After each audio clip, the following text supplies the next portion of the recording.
身アントンこと中村智樹さんによりますしくじり先生アントンの僕みたいになるなです。アントン、よろしくお願いいたします。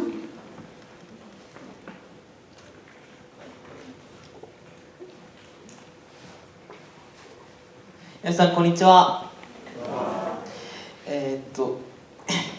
大阪生まれで、東京神奈川育ちのアントンこと中村智樹と申します。僕の16年間の人生で僕はまだスタートラインにも立てないようなすごい薄いって言ったらあれなんですけど何も自分の悪いところとかに自覚がないような人生を送ってきました。でそんな人生を送ってきて、でも僕の周りには本気で僕のことを考えてくれるお母さんとかお姉ちゃんとかもう亡くなってしまった父さんとか先生とかいろんな人が周りにいて、その中で最近ようやくここ1年でやっと自分の良くないところとかを自覚し始めて、まだ始まったばっかりなんですけど、そんな僕の人生をこれから紐解いて、そこから何を学んだのか、それを今から皆さんにお届けできたらなと思います。よろしくお願いします。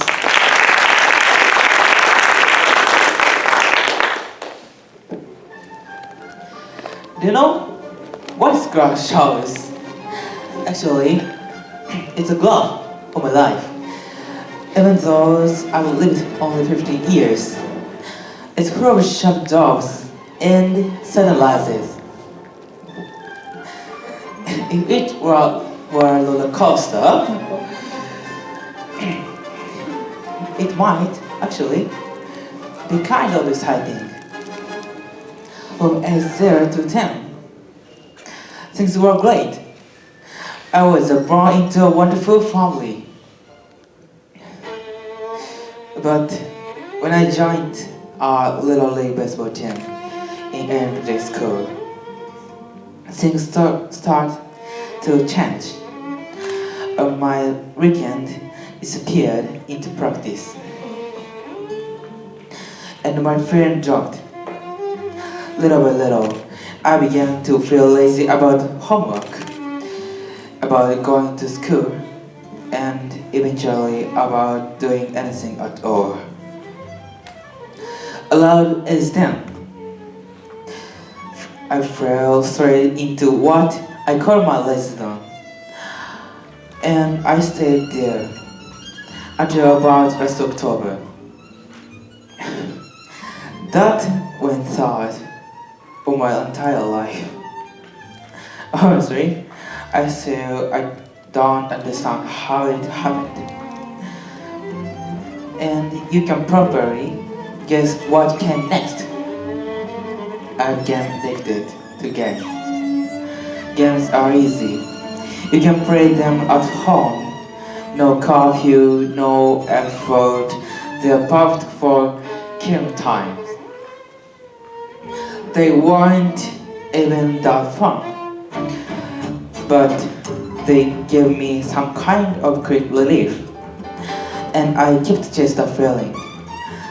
But when the game ended, all that was left was emptiness. That little addiction. Whenever something went wrong, I blamed someone else, or I blamed my situation. At the time, my father passed away, and I was also being bullied. I used those things as excuses to run away from anything painful or scary. Let's go back to the graph.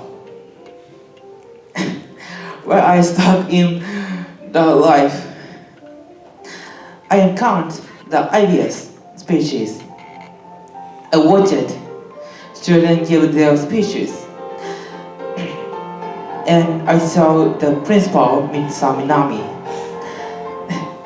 give them feedback. What shocked me was that he wasn't just responding to the speech content. He would sink into who they were as a person. Before I knew it, I loved it. After joining the school, everyone was kind to me, and the class atmosphere was great. I enjoyed starting again. But still, I blame people, the environment, and my past for my laziness and fears. Look at the glove again.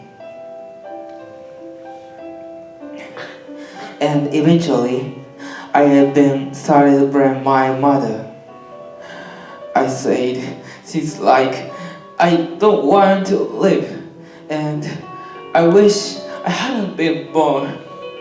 I couldn't express my anxiety properly, so I still cry a voice at here started. After that, I almost stopped going to school. I spent my days doing nothing, drowning in anxiety, hiding in games that weren't even the fun anymore. I was just waiting for time to pass. Then came the time point. I met an incredible teacher. His name is Mr. Okano, a professional speaker. I had grown used to kind and encouraging words, so his message hit me with real force and value. He said, if you want to quit school, then quit that fun. Logically, based on what I had been saying, it should have been the perfect suggestion, but my heart instantly rejected it, and it hurt. In that moment, I realized something. I didn't hate school. I actually like it. What I really hate was facing my own laziness and game addiction. I just wanted to run away. Deep down, I wanted a meaningful life.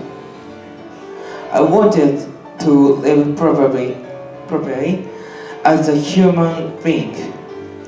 The problem wasn't just environment or my past.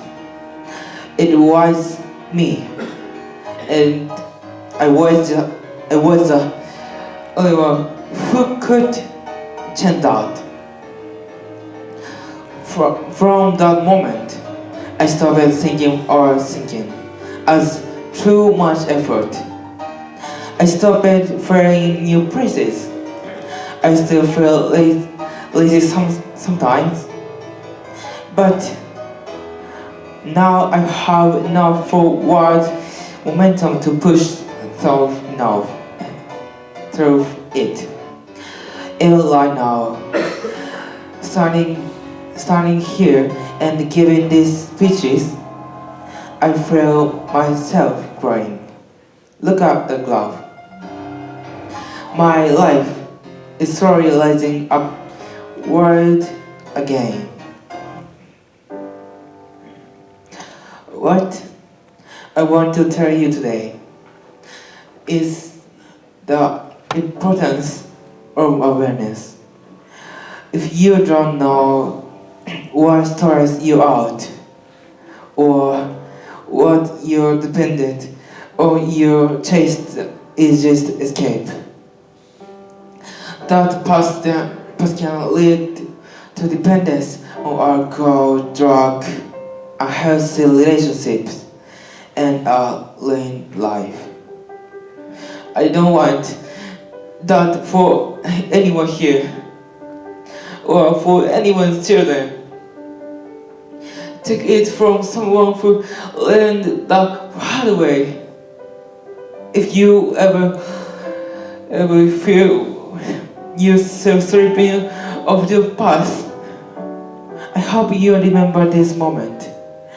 Just a little, just enough to stop think. Thank you. ありがとうございました。ブランドン先生、could you please give us some comments? Yes. So Anton, thank you for your very personal speech. I feel you. I had a moment in my life that was similar to that. Except for me, it was I did the same as you. Blamed my whole situation on everything else but myself until like one night I literally had a dream where I yelled at myself for being lazy and not taking chances. And your story kind of reminds me of Pavlov's hierarchy of needs. It's like a social thought that maybe if we have our needs being met, like being able to eat, being able to have a place to sleep, that isn't enough for a human to be content and to be happy, and that you need self-worth. You need to find something that gives your life meaning, and that's what makes a person most happy. And sometimes when we lose those things, we kind of fall into this pit of despair, and we start just doing things to waste time and to just consume ourselves, to try to forget our own responsibilities or the things that we just don't want to do. And it's really easy to fall into that pit, especially if something traumatic happens to you, like when your father died, which I'm very sorry about. But I'm glad that you're finally taking these steps to try to work your way out of your pit, and it's always good to try to get out of that. The mantra that I always try to live my life by when I feel myself slipping is that nothing worth doing ever comes easily. You always have, if you want something, and if that something is worth the fight, you have to work for it and work hard, and even if that means making yourself feel uncomfortable and doing things that you wouldn't normally do. So again, thank you for your speech. 学院長コメントをお願いいたします。本当に乗り越えましたね。はい。もういろんな壁がこれからいっぱいあるから、今ブランド先生も言ったけど、自分もそういう時期があったと言いました。みんなあるんですよね。大なり小なりあるんですよ。で、大切なのはそこを乗り越えるかどうかなんですよね。子供時代とっても楽しかったけど、なんか知らんけど学校に行き始めたら自分はね、いろんな壁に当たってしまった。まあ学校が悪いわけじゃないんだけど、ちょっと悪いかな。やっぱり、はい、これから何を子どもたちが学ばなきゃいけないのか、今の時代にどういう学びが必要なのかをやっぱり文科省も真剣に考え直さなきゃいけないのかなと思います。なぜかって今ですね、引きこもりとか君のように行動している人が大体今から30万から50万日本にいるんだそうです。ひどいですよね、これね。一つの県の人口、一つの町の人たちが全部そうなんですよね。だから君はそういうものから逃げないでやっぱり向かっていかなきゃいけないから、今日の第一歩がそうやってステージでちゃんとできたわけですよ。